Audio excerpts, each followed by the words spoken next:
Welcome back to another episode of Infinite Love with Kate. So before I even begin, I have to give a crazy shout out to my college friends. We're in this group chat, and this group chat could somewhat be simple on days, or it could just go all over the place. And the last couple days, since we haven't talked in a little while, it has been wild, to say the least. But I have to give a shout out to them because they had me laughing. And we literally were talking all about life, health, our weight or our age and the weight. And I don't even know, I don't want to go too much into it, but it was hilarious. And it took me out of this funk. And I told him that. I said, thank you. And I have to give him a shout out for it because I don't know about you, but the last couple of days have been weirdly rough. And it's not like I go through this every year around this time. I would have to say that there's been a lot surfacing within my life. I'm being pulled and drawn to do a very deep reflection on what I want my life to look like this year or moving forward. And I feel like it's going to be like my dark feminine era, the baddie era, I should say, because I have no fucks to give anymore. I'm at this stage in my life where you're either in it or you're not. You either support it or you don't. And I'm not sticking around to find out or wait. So I've been emotional about that too, because if you know me, you know I don't tend to pull that darkness out of me and stay in it. But I find myself in it, not for the depths of badness to be evil, but rather to stand in my worth and my light and my power. And it's an uncomfortable position because I'm very emotional. I'm very empathic. I care deeply to a point, though, to a friggin' point. And I think that's this era, my baddie era. I am going to embrace it. And when I say I'm struggling with it, I think it's because that old version of me, the one that would let things slide, the one that would quiet and cower and not say anything, or the one that would worry about judgment of me if I said something.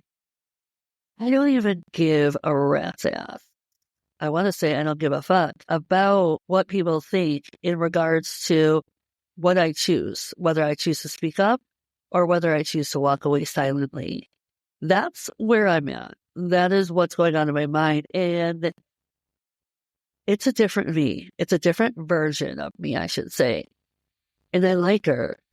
But it's also very uncomfortable what I'm feeling on the inside too, because as I'm shedding these layers spiritually, I'm grieving that part of me too. And this is where the emotional roller coaster is coming in. And I honestly was sitting here today.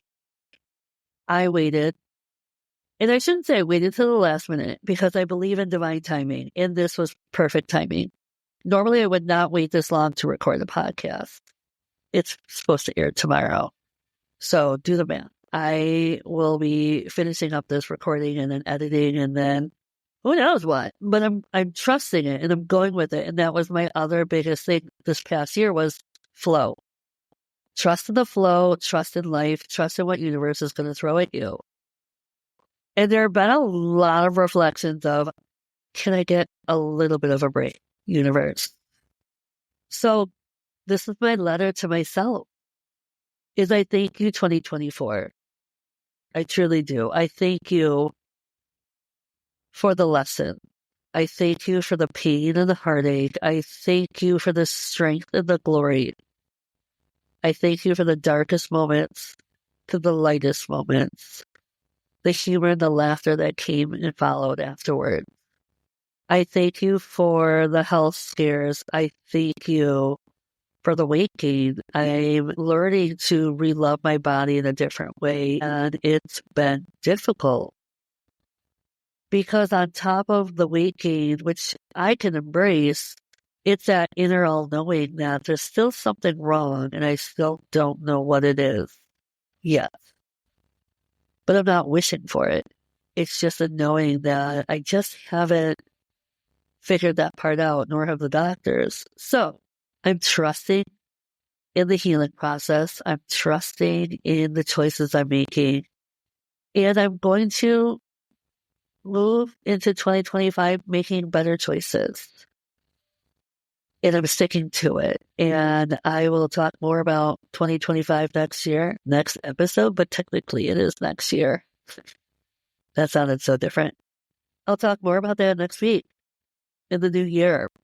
But today's episode, I really wanted to just write this letter of love and thanks to 2024. You've been difficult.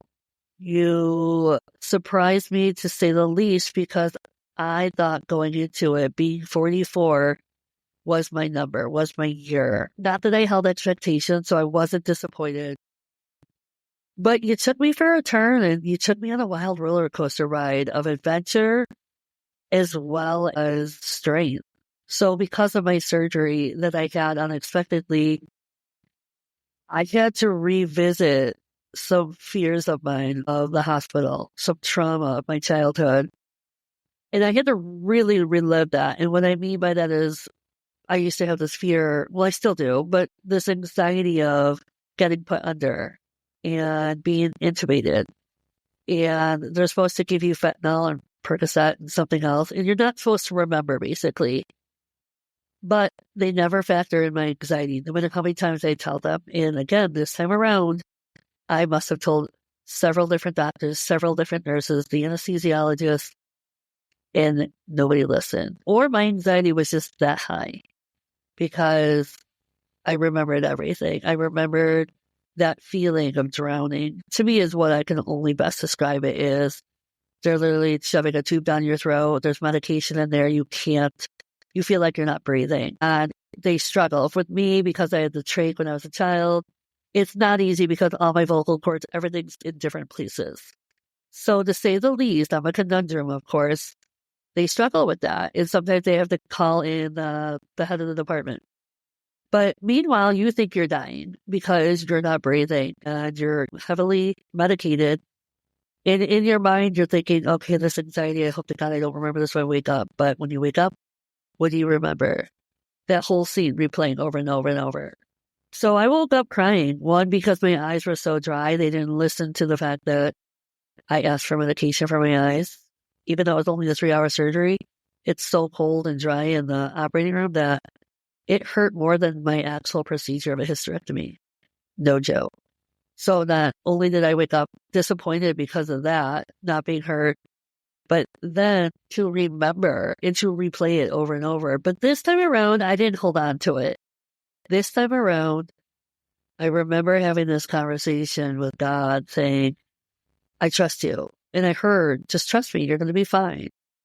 And I kind of let go of it. I just let go of everything. And it wasn't, I have no fear of death. So that wasn't it. It's just, it's a weird fear of control or no control.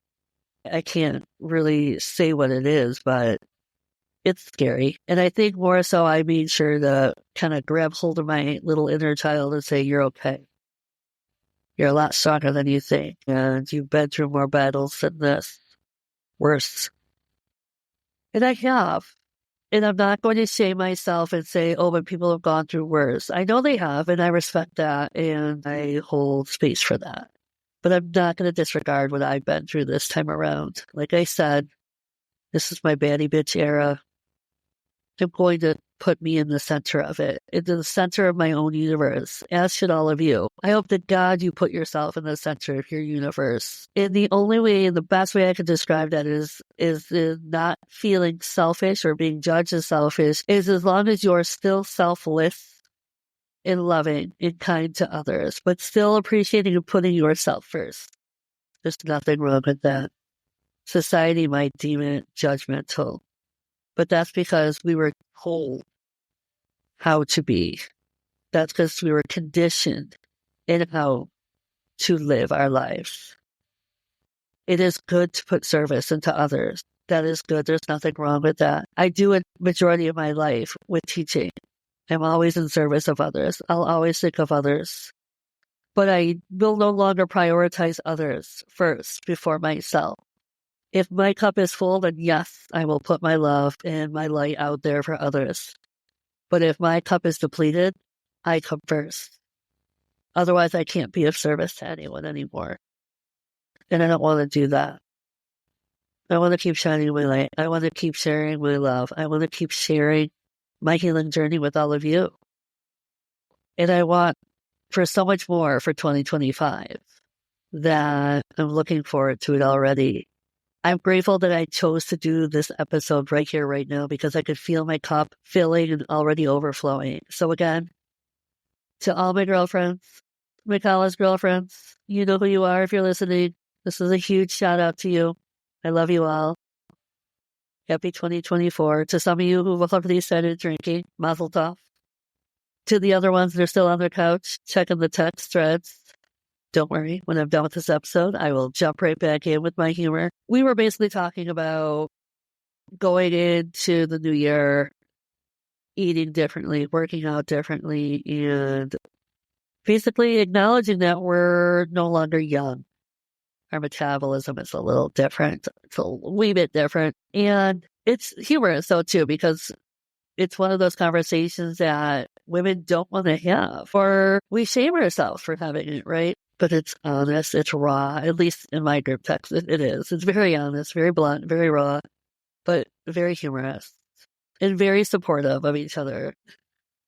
It really is. I mean, the banter that can go on and the humor that goes behind it, it's nothing but pure love. And I'm grateful for that group that even though we don't get to see each other, but we did make it a goal for 2025 because let's face it, girls, we need to kick it in the high gear and make a change. But our lives take over, you know, everything's different. But I really do see us getting together this time around and it'll be hilarious, to say the least. So back to 2024. Thank you. I was stuck on this phrase, if they want to, they would. And I don't know where I heard it from, but someone had told me that a long time ago and I kind of just ignored it. But lately, how I told you that my emotions have been going and I've been shedding a lot of the old me. And that is what's surfacing is this part of me that I hold on to so tightly. And all I keep hearing is if they wanted to, they would. And what broke me finally was I wrote down on a piece of paper, but they never did. And I asked myself, so what does that mean? To me, it means it was all a big lie. And going into 2025, I no longer want that around me. If life has to be filled with lies, I don't want it. If you need to lie about anything, and if you need to convince me that white lies are okay, just keep moving. I don't care to hear it. I really don't. It's a waste of your own energy. If you have to lie about anything anymore in this state of mind and what we're going through in life, you're wasting your energy. You're not valuing your worth or your time. You're afraid of your own darkness. It is time to heal. It's time to grow up and make healthier choices for yourself. But it hurt. When I say that I was piecing it all together, it hurt. It hurt my soul because it was a huge part of me in my past. So again, I was grieving another layer of me the last couple of days. And I was sitting here and I had just purchased myself an Apple Watch to hold myself accountable for 2025. Never had one before. Usually went with a Fitbit. And I was like, you know what? No, I'm gonna treat myself. So I bought one. And I was putting it all together while I was reading group text. And I'm replaying this conversation in my head, you know, because it randomly came through. And I was like, okay, so I must have been in such a relaxed state of mind that self-reflection came through. And then out of nowhere, I mean, I started sobbing. And it's that sob when you grieve someone. I mean, tears are already filling my eyes. It's that pain you feel like your nerve endings are exposed. It's that hurting, that heartbreak that you feel.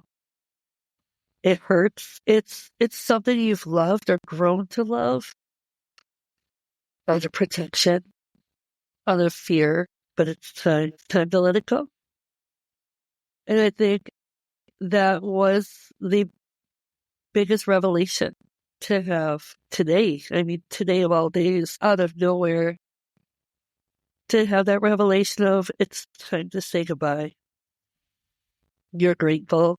You have so much love, but you have to let go.